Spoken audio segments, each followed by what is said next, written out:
Hey party people, welcome to another video. Excuse the disguise, but I am about to bat the beehive today, so I thought I'd go into covert mode. But here's the question of the day. What is the difference between a compound and a polish? I'm so glad you asked, because I'm about to answer that question for you in the most simplest of terms to begin with. Think of compounds and polishes as liquid sandpaper. Abrasive particles suspended in a slurry. These abrasive particles allow you to scratch your way to success by removing paint defects, oxidation, while simultaneously restoring shine, depth, and gloss to your car paint. The distinction between compounds and polishes have to do with aggressiveness. In this analogy, compounds would be the more aggressive sandpaper, while polish would be the finer sandpaper. And as much as I would love to stop there and keep this super simple, as in super duper simple, I can't. Because the industry is seriously jacked up. Really, it is. Allow me to explain. While all compounds will have abrasives in them, not all polishes will have abrasives in them. Some polishes will, some won't. Some polishes rely exclusively on chemicals, not abrasives, to do the fine tuning.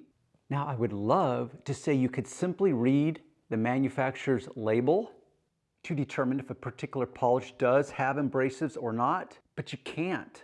Between the glorified and hyped up descriptions, the ambiguous jargon, and the slick marketing terminology, in most cases, you will be left scratching your head in frustration and confusion. Really, you will. But why, Darren? Why do they have to make it so confusing, you ask? Because once again, this industry is seriously jacked up. Really, it is. Because the more confused you remain, the more they can exploit your confusion and ignorance to sell you more and more hyped up products. Your confusion and your ignorance are their weapons of choice. So take your seat, hold on, because I'm about to melt your mind. Now, if your mind isn't rendered completely liquid, I will certainly render it gelatinous. So far, we have compounds and we have polishes. But what about polishing compound? So polishing compound, is it a polish or is it a compound? Or am I just polishing with a compound? And if there is a polishing compound, shouldn't there be a compounding polish? What about rubbing compound? And is rubbing compound different than just a compound? Or is rubbing compound in fact different than a polishing compound? Does one have to be used by rubbing and the other have to be used by polishing? And if there's a rubbing compound, shouldn't there be a rubbing polish? Is rubbing compound different than polishing compound? And if there is a polishing compound, shouldn't there also be a polishing polish? But since there is no polishing polish and there's only a polishing compound, then what am I doing when I use a polish if not polishing with a polish? Would I not need a polishing polish to polish my car with, just like I can use a polishing compound to compound my car with? Who's on first? No, who's on second? And if there's only a polishing compound and no polishing polish, does that mean I can only polish with a compound, or can I still polish with a polish? Or how about a compounding compound? After all, we have a polishing compound and a rubbing compound. Why not a compounding compound? Once again, compound, polish, noun, verb, process, product, which is it? Let's take this brain-melting topic and add additional heat to the moment. We have nouns and we have verbs. Nouns are tangible things. You can hold them, smell them, touch them, taste them. Verbs are action words. Running, jumping, talking, walking, or wait for it, polishing, compounding, and rubbing, which means that so far we have 4 nouns, polishes, compounds, polishing compounds, and rubbing compounds. And then we have 3 verbs, polishing, compounding, and rubbing. Because I can do polishing, I can do compounding, and I can do rubbing. But it seems the industry only allows you to match some of the nouns with some of the verbs, and it doesn't allow you to match some of the nouns with some of the other verbs. So this means you can polish with a compound by using a polishing compound, but you can't polish with a polish because there is no polishing polish. Similar to how you can only rub with a rubbing compound, but you can't rub with a polish because there is no rubbing polish. Cool. I think this is beginning to come together. By this point, your brain has likely begun to liquefy. I think my brain began to melt years ago, and now my eyes are beginning to bleed. But let me run this topic even further and see if I can't get the wheels to come completely off. To do this, I'm only going to focus on compounds alone. The confusion is so great, I will overload your hard drive without even discussing the specifics of polishes. Hey, have you not given this video a thumbs up yet? No, seriously, give it a like. Oh, and by the way, if you actually have the bandwidth to endure to the end of this video, I will show you the answer to a much simpler way. While asking what the difference between a compound and a polish is a very good question. The better question might really be, is there a better way, a simpler way to get from point A to point B, to go from heavy defect removal down to a swirl-free finish, simpler, faster, and safer? Well, the answer is yes, yes, and yes. So let's look at the world of compounds. Let me illustrate just how much confusion exists in the labeling of the individual compounds themselves, never mind the descriptions of the compounds. I will start with the most of basic and work down this convoluted and complex wormhole from there. Boy, do I dislike those sunglasses. But let's get started. Got my little cheat sheet because this really is a mind-bending experience. Starting with the basic, working ourselves down the wormhole, we have the most basic that I could find, McGuire's compound. But it's not just a compound, it's an ultimate compound. It says so right there. Then we have a rubbing compound by Turtle Wax. It's not just a rubbing compound, it's a heavy-duty cleaner. So we just transitioned from a compound to a cleaner. Confusion? Then we have the extreme compound by Chemical Guys. We've got the polishing compound by Rupes. We've got the high performance compound by Shoal Concepts, which is the extra heavy cut in case you didn't want the extreme cut of yet still the high performance compound. So you have a choice. You've got a high performance compound, but one is an extra heavy cut and one is the extreme cut. But if one of those don't work for you, well, Shoal Concept still has another answer for you. It is called their real one-step compound. So it's not just a compound, it's a one-step compound, and it's not just a one-step compound, but it's the real one-step compound versus the artificial one-step compound. And then we have the compounding glaze, yet another term. Now we just injected the term glaze into this equation.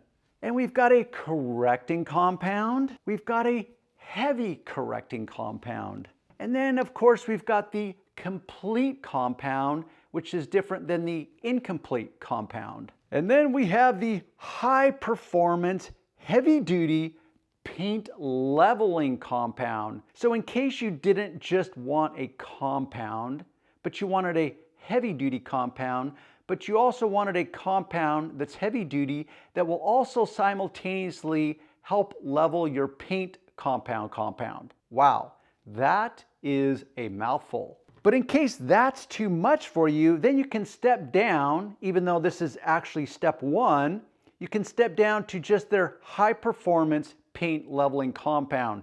So no heavy duty in this, even though heavy duty would suggest that you would use that first, even though this is labeled as step one. And then we have the heavy cut compound versus just a heavy duty compound or just a compound alone.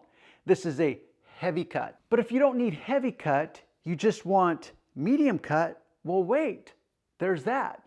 Medium cut compound, not a compound, but a medium cut compound. And in the event of the heavy and the medium is too much for you, well, then you have a fine polishing compound. So it's a compound that's not just a compound, it's a polishing compound.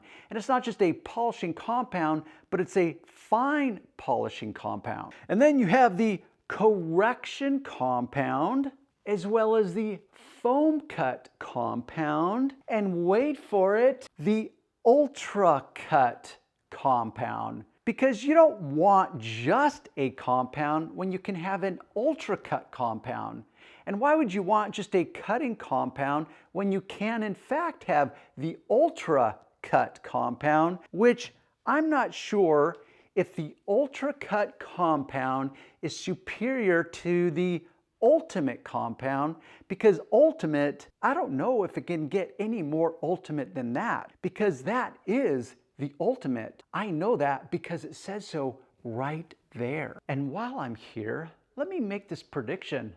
Any of these manufacturers and the 1,000 others that exist, if they're still in business in a few years, they will in fact have their version of a single product polish. You know why I know that? Because I know the technology exists. Why do I know that? Because I've been using it for over 15 years personally and professionally, but this product was actually developed over 20 years ago. You say, well, why? Why are they not doing it then, Darren? Well, they actually already are. You see, many of these manufacturers behind me actually do have their one-step polishes, their one-step cutting compound and finishing polishes, their one-step product. They already have it. They're already doing it. Therefore, that gets me, as a critical thinker that I am, to ask, well, wait, if you guys have it in some form or fashion, which they do, then why are you still selling me all that? Why, if this really is superior, it certainly is simpler, why do you still sell me that? I want to know. To me, that's called playing both sides of the fence. It's called being duplicitous. I'm not really a big fan of that. So if this really works, then get rid of that garbage. But maybe that's not garbage. Maybe you still need all the multiple products to get from point A to point B. And maybe their one-step versions are the real garbage, but yet they're gonna sell it. Maybe they don't actually have the technology and capabilities to build truly a superior one-step. So this is them segueing into the industry because they know that's where the industry is going, which is part of my prediction. That is exactly where the industry is going. Why? Because the technology does exist, and it is far simpler and far easier with a single product instead of the multiple products, the multiple compounds, the multiple polishes they think you need to have to get from point A to point B. I don't know, this might be the skeptic in me, but I think they might be just figuring out ways to separate you from more of your money. All kidding aside, as promised, I would deliver an answer that is simple. Ceramics polish, not a compound, a polish. The industry's first single product polish, developed, innovated over 20 years ago. Welcome to the world of updated, modern day chemistry, engineering, manufacturing. Better, much better. No more guessing, no more confusion, no more which compound do I start with, which polish do I finish up with. Simple, not complex, not convoluted, not complicated, none of the cons, all of the pros. Now, I accept that this sounds like a commercial. So let me bring in the proverbial which came first, the chicken or the egg? Which came first? Did Darren put his money into this product, therefore he needs to push it onto the world? Or did Darren recognize the amazing qualities and benefits of this product to deliver a simple solution to his world, and therefore I would be a fool not to put my money into it? Only you can decide. I'm here just to deliver a message that I wish I could have had, well, 20 years ago or 30 years ago when I first started out and I was a frustrated detailer trying to figure out how to produce the results in a much more efficient and effective way that was simple.